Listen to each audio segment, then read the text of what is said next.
অবগত হয়েছি যে এই ফারাক্কার মাটিতে সনাতনী সংগঠন নির্মাণ হয়েছে। যেই সনাতনী সংগঠনের মধ্যে প্রত্যেক যুবক ভাইরাও আছে। আপনাদের কাছে এই দাসের একটা নিবেদন, যেই সনাতনী সংগঠনটি করা হয়েছে সেই সনাতনী সংগঠনে বিশেষ করে যুবক ভাইদেরকে আমি জানাচ্ছি,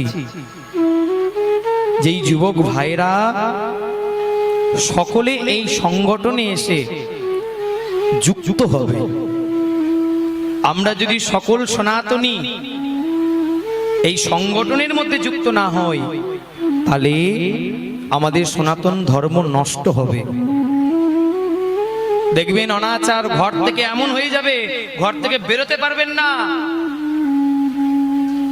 বুঝা যাচ্ছে আমার কথাটি?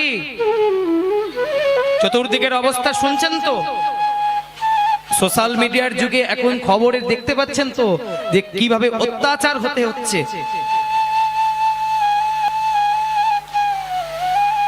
এই অত্যাচার থেকে সুখে থাকবার জন্য, সনাতন ধর্মকে রক্ষা করবার জন্য আমাদেরকে এই সংগঠনকে আশ্রয় করতে হবে।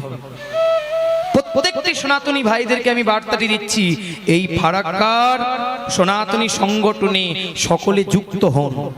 কমিটির সাথে আলোচনা করুন, কমিটির মধ্যে যেই বাবারা আছে সকলে যুক্ত হন এবং প্রত্যেক 7 দিনের মধ্যে একদিন সনাতনীরা সকলে এসে এই মন্দির প্রাঙ্গণে একটি করে সুন্দর সভা করুন।